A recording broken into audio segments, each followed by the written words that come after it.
Hey friends, this is the second video in the process videos that I'm doing for the group.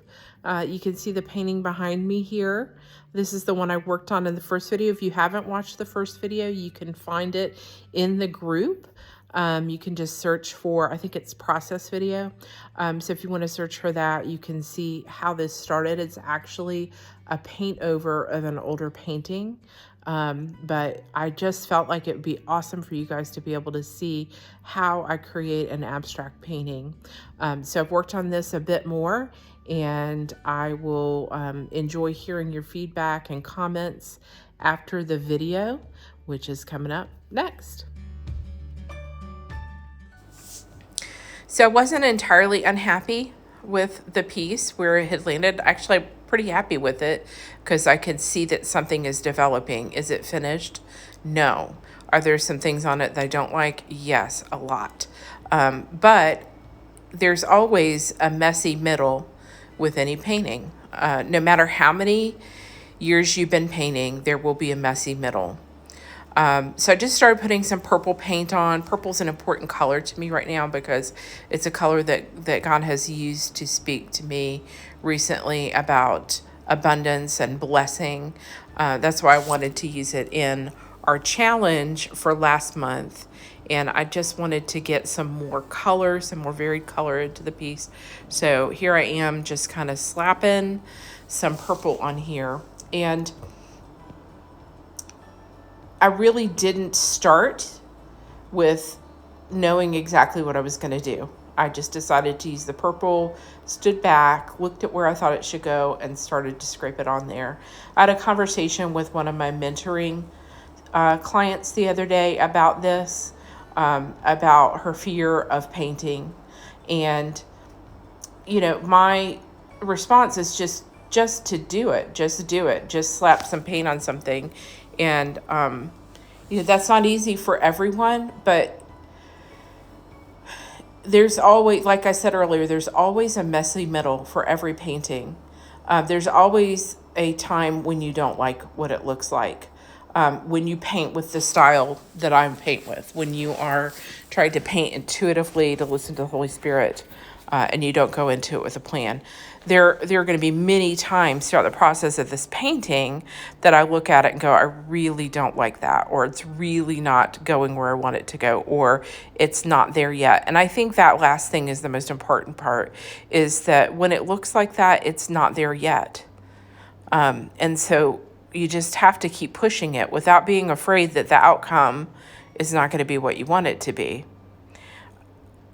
Just paint, just move the paint around, just get the paint on there, just do the work, just listen, just respond and see what develops. Now, one of the things that my client said was, well, when you do it, it looks good. Well, I've been doing it a long time. So I think that's important to know. I've been doing it a long time. So over time, I have developed an eye. I have begun to understand, when I step back and look at the painting, how to develop the composition, how to work with the colors. So the only difference between me and somebody else who, you know, wants to get started, you don't feel like maybe you know what to do next or how to start or how to make a painting that looks good. The only difference is I've been doing it longer, you know, and I started out really afraid. I started out afraid that things weren't going to turn out right. I started out not really knowing what to do. I made a ton of ugly paintings. I still make lots of ugly paintings. But for me, when a painting is ugly, it's just in process. So the process is to continue to work with it, to continue to develop it, to continue to add pattern, color, marks, shapes, texture, whatever, to keep going until I feel like the story is told. So I hope that's an encouragement to you. If you're somebody who just stands in front of the blank canvas, afraid that you're not going to make something pretty, just make a mark on it, just slap some paint on it, just start and trust the process. Trust that fire in your belly, that passion to paint and create, is one that you should pursue. God gave you the passion and the desire to paint and create. So you need to step into that and you need to just start. So make one little mark, smear a color of paint on there. Try not to think too hard about it. Just do it. Just trust the process and keep doing that. And over time, you will get to where the times when you stand back and look at the painting and hate it are few and far between, because truly that messy middle, that in between where things don't look good, it's not doing what you want it to do, all of that is just part of the process. It's just like in life. We have lots of times in our life where things aren't going the way we want them to. But over time, things resolve themselves. God's always in favor of us and walking with us and directing us and protecting us. We can trust that, and you can trust that in your artwork too. So I hope that encourages you to just get started and to just play, to just work, to just do the work and trust the process.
So I switched over to a big brush here. I was using one of my Catalyst wedges, which is like a silicone color shaper kind of thing to scrape paint on, but I switched to a big brush because I want to get a thicker layer, a thicker, what's the word I'm trying to say?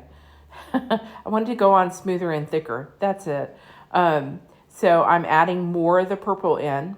And you can see that I have put purple in 3 different areas. That tends to be, it's a rule, this rule of odds for when you're creating something to have different design elements in odd numbers, 3s, 5s, and 7s. But even if it, like, rules are made to be broken in my world, but this one works, so I tend to use it anyhow, even if I'm not thinking about it. And that's the case here. I wasn't going, oh, I need to put this in a 3rd place, but that's what worked. And I put the purple in 3 different areas all around the painting. And I'm laying it in with a brush here to get it nice, a nice, thick, smooth, deep area of purple.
So now that I've got some nice, thick, heavy, smooth, vibrant areas of purple in the piece, I want to go in with I'm going to go in with this, it's called yellow green or green gold.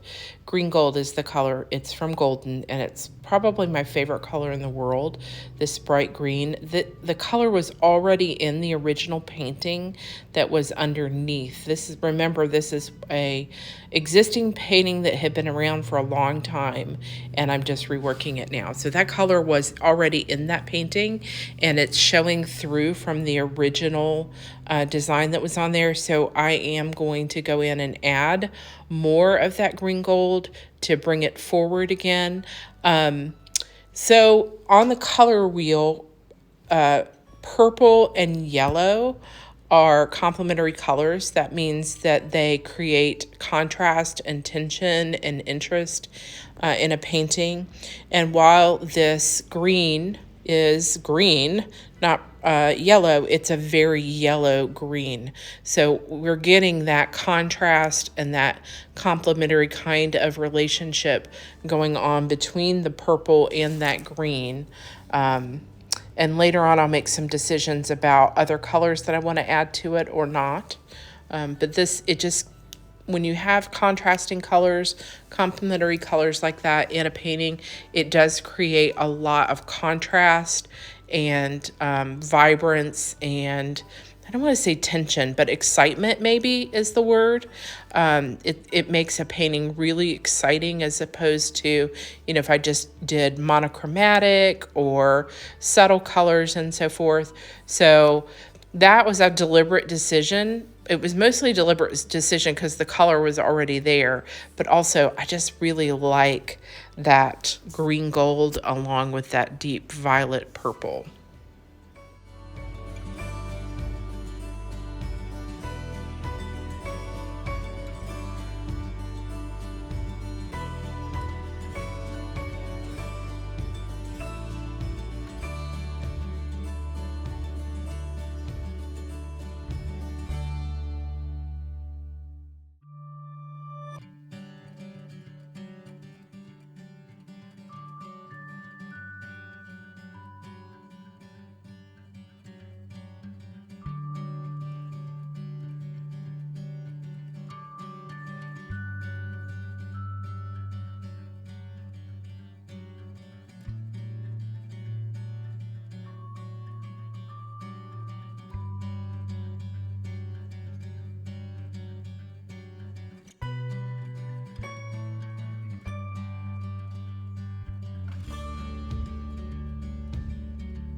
Again, you can see that that green gold is going in 3 pretty distinct areas of the canvas. Again, that is a rule of design, but it's also, it just works. So it's something that I've done instinctively without thinking about, oh, that's the rule, that's how I have to do it, is to just use odd numbers when I am laying in color around the canvas or putting in some sort of pattern or design element on the painting. It just keeps your eye moving. Yeah, so I'm loving the way this is looking. Is it there yet? Absolutely not. But it's definitely in process, and there are some things developing. There'll be a lot more to do. There's sort of a tunnel effect on this piece. The middle of it, there's not a strong compositional design to it just yet. So I've been looking at it and trying to decide which way I'm going to take it. Is it going to be, a cruciform? What is the design that is developing there, and what do I need to accentuate or add to it to make the composition stronger, along with how I've been laying the colors in. So there will be a whole lot more to do.